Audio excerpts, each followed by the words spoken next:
Hey, it's Flango. Welcome to the third installment of my three-part series on decks built from scratch. So today we're going to build a control deck. Control decks often like to take over the board, outvalue the opponent, and win the long game. So that's what we are here to do. We're going to start by figuring out what king to use. So I haven't thought about this. I could just run Desire's Guardian. It literally has an ability called Control. It's very, very strong, but I think that's too obvious, first of all, and it's a ruby. I think we can do something a little bit more common.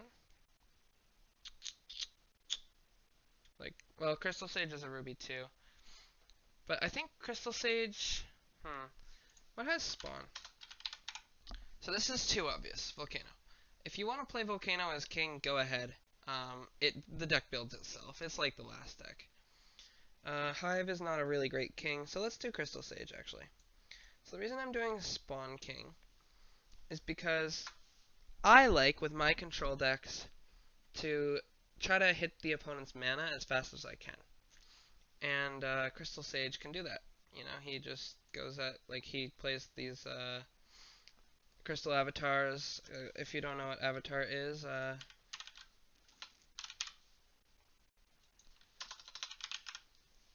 it's this. It has 7 attack, 6 health.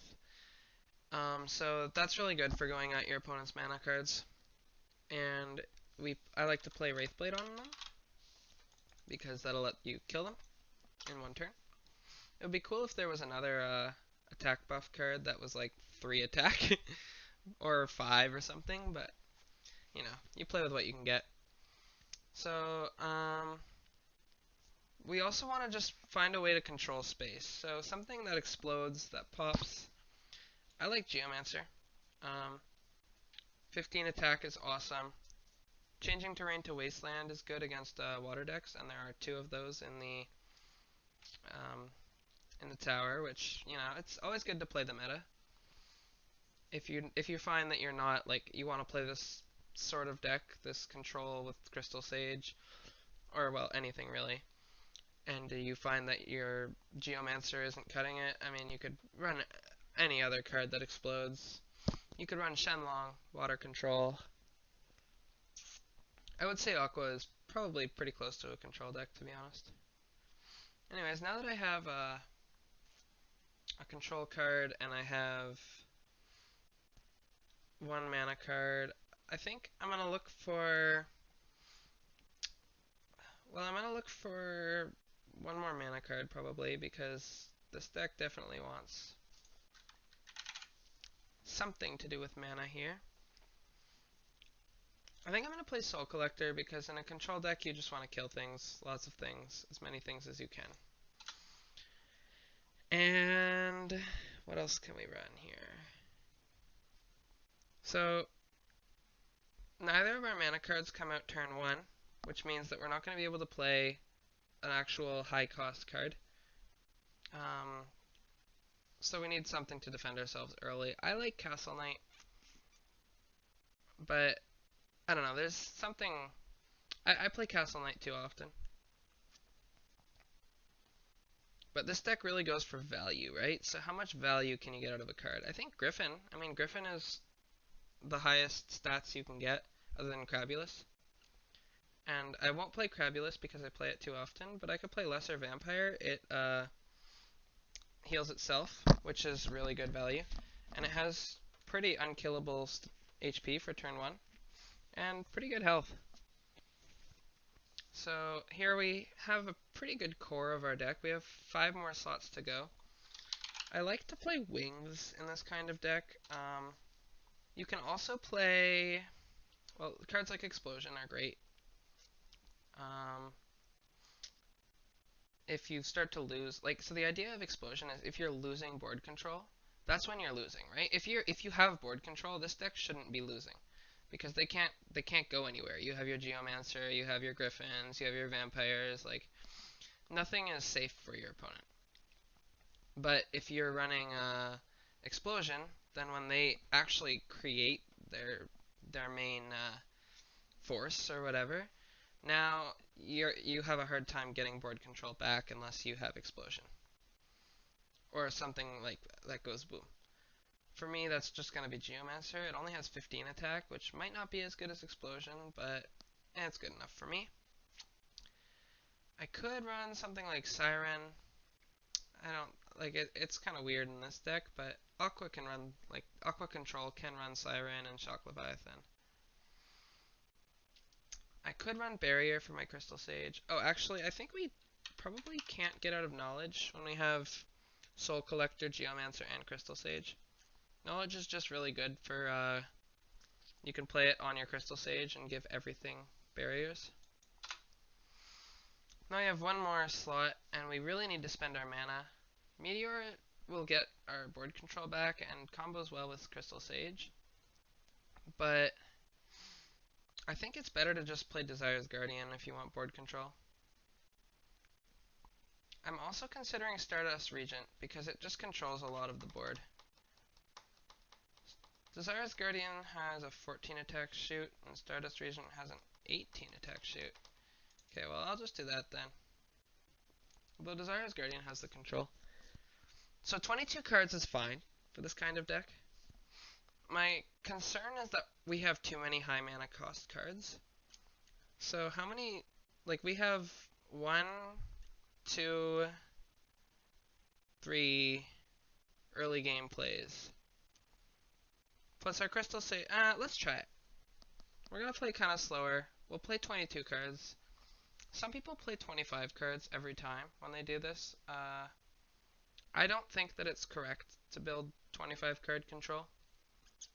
It's okay if you want to have a lot of different options, but the more cards you add, the more mana you have to add, and it just feels inconsistent. I feel like you'd rather just have the mana that you actually intended to have, that being for us Wraithblade and Soul Collector. You could add something consistent, but it's just nice to know what kind of cards you're going to have. Same thing with like our early game cards. It's nice to know that we have like 5 early game cards to choose from, and they look the same. If we would have to add more, then now we have to work with different movement types, and it's just a mess sometimes. But anyways, we'll call this Sage Control, because it's Crystal Sage. And I hope you kind of understood the deck building process. It's a little bit harder with Control, but you know you're going to need mana at some point. The mana sort of does itself. The minions, I mean, for us, we got lucky and we got a bit of a combo, but you'll always have some sort of combo going on. Anyways, let's take it into tower. See if we built a good deck.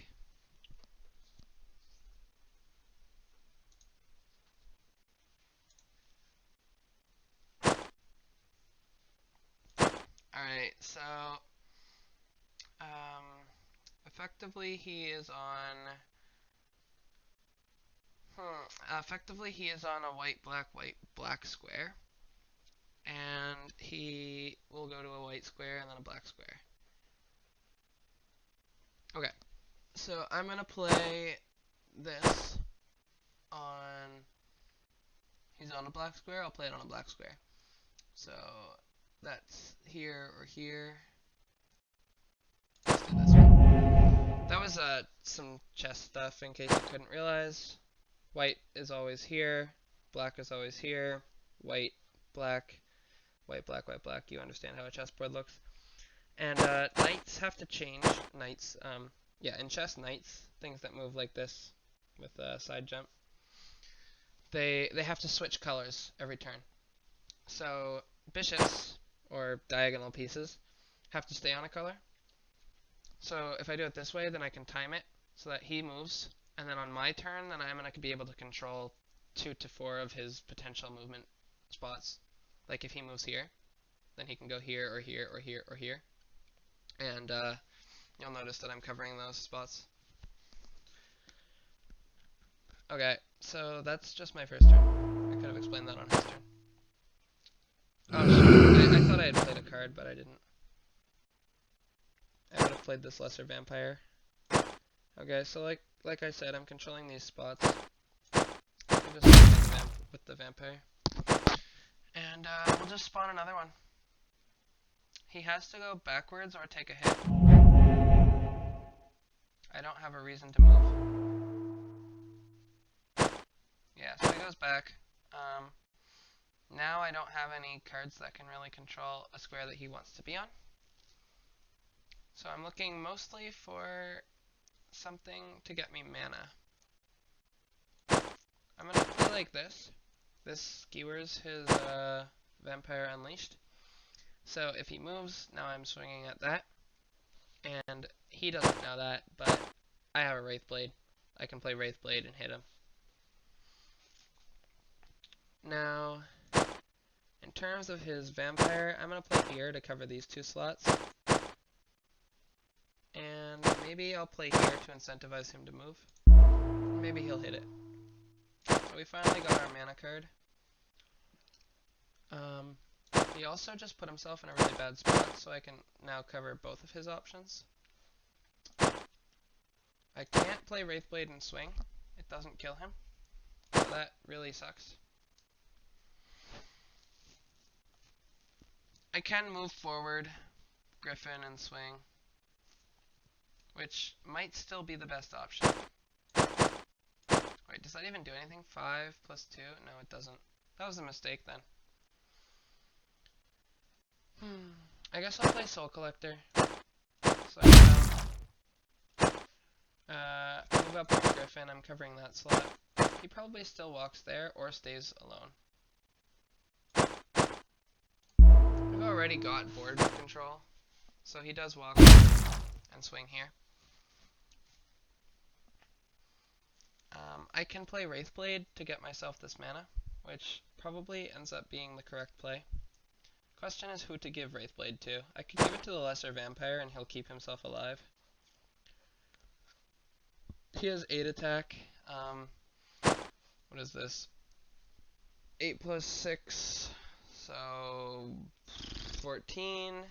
14 minus 5. Yeah, we're good. So now that I have enough mana for anything, I could have just played Geomancer, but there was no point. I would rather just spawn things, start to swing at this, or threaten to. I might as well not swing here because I'm just letting him hit me. And this isn't going to be about hitting his opponent, it's about playing for board control. So I don't really care where he goes, I just want this avatar to be able to move. Unfortunately I can't. So I could put it here, that way I can come along this side, or I could put it here and that way I can come along this side. Might as well put it here because I've got one here on this side already. I'm going to go here, and I can't really explain that other than the fact that I'm going here. If he comes over here, then I go here. I played hurt, right? I think I said it. Okay. This guy has 17 health. We don't kill it in one turn because... Oh yeah, we do. Swing. Now I do 10 or more, so I can do it with Geomancer. I might as well. This takes control of more board. Owning board is good. His options are rather limited, but I can't go here because of Red Reaper. Maybe it doesn't matter. Maybe Red Reaper takes too much damage. But I have to move away with this card. So let's do it. Am I still on follow? Yeah, I am. Now we can explode. This does buff his Red Reaper, but what can you do? It will never be able to walk in range of the Geomancer because it dies. This card is really good for removing my shield. I also need to do something now. That could be playing Griffin, or it could be playing another Geomancer. It's not an easy choice, really.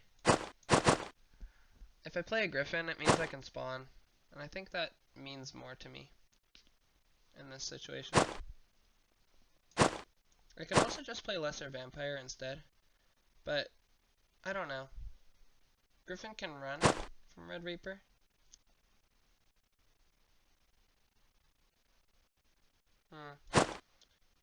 Maybe Lesser Vampire is better. Now I can spawn. I would like to spawn a different colored bishop, so I can put it here. And then just bring this over here. But obviously this card doesn't cover any of this yet. I'm going to move up so it does, and then I can also cover that. I have so much mana.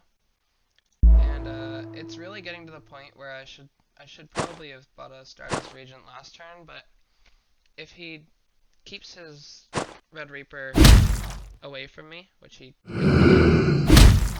but still I think it's worth it to just get Stardust Regent. I can shoot for 18 damage on that thing and kill it.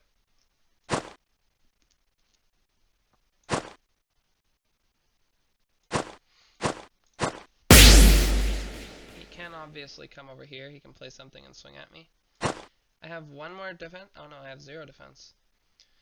So it is a little bit worrisome that I'm just going to start dying soon.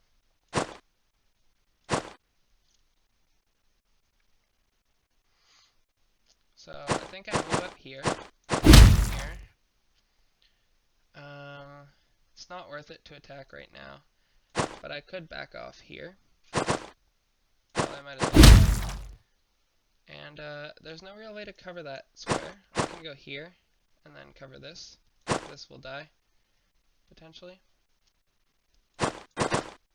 It kind of sucks that I had to shoot here, though, not there. He might actually just come over there, which would be okay with me. I still get board control from it.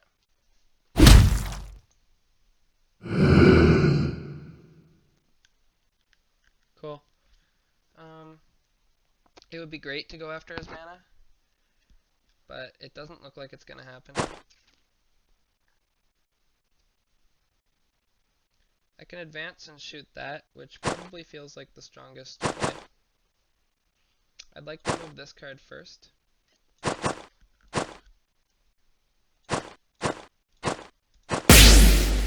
my board control is, like, nothing can walk in the range of these Stardust Regents. And I can play here so that I can threaten to explode on him. I'm still covering this square, which I don't need to be. But I'm also covering this one, which I kind of do need to cover. These squares are covered, which is good. The only thing now is just to walk that card up, walk this card back. And obviously I'd like to start playing some cards. Specifically, I should probably just play the Desires Guardian.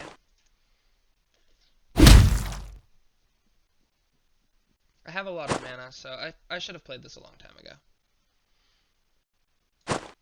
I can blow up, but it doesn't kill that, so I might as well just kill it with Desires Guardian, maybe? Yeah, then I can move in. Okay. Desires Guardian. He'll eat some mana next turn, but I've been getting lots of mana and it doesn't matter. So yeah, we can control a card too, which means that we can resurrect. Might be useful. Nothing can hit me if I go here, and this is bad for him. I mean, he's probably going to go here, so we cover it up. I misplayed a little bit here, but that's okay. I'll stand right there, and stand right there. Now I'm able to shoot. And I might as well just spawn.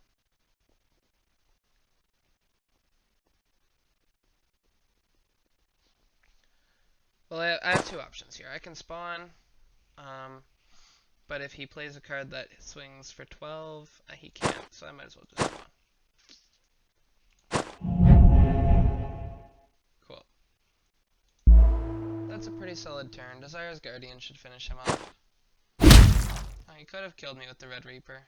It's really lucky that he had to spend that time and money.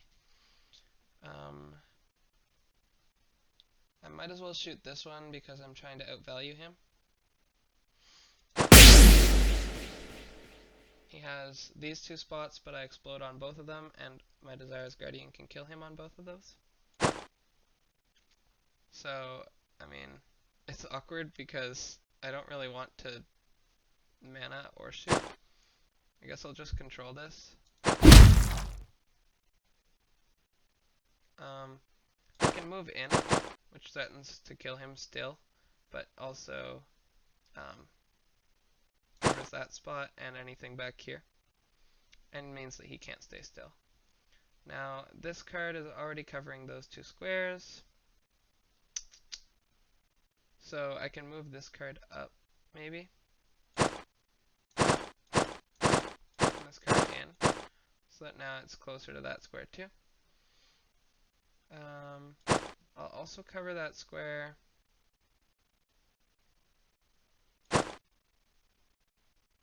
Yeah, I'll just spawn.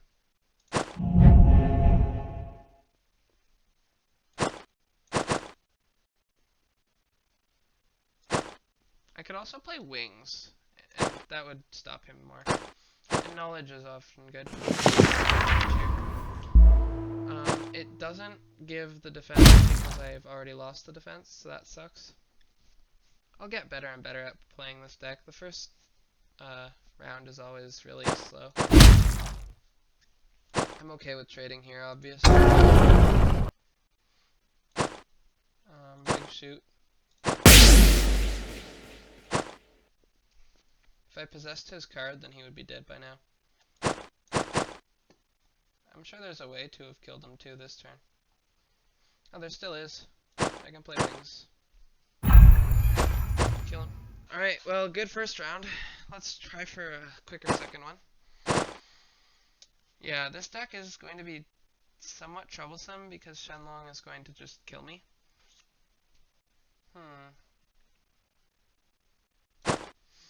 As long as I can keep hitting him and making him want to explode instead of hit me, this should be okay.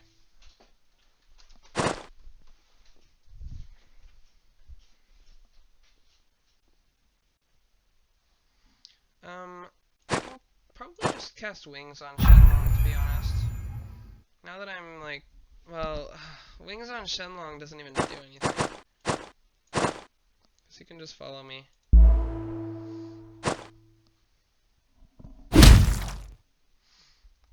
This might be unwinnable. It shouldn't be. Alright, well, I'm gonna play this. Unfortunately, Shenlong is getting a lot of mana too. Oh, I can block where he'll walk. I didn't think about that. Okay, this is way more winnable than I thought. Oh man. I waited too long to actually know how to play. This is still okay. Maybe. Can I do 15 damage in one turn with 20 mana? It looks like the answer is no. Well, off I go. I have no defense, eh? Yeah, okay. So this game is already over. That sucks.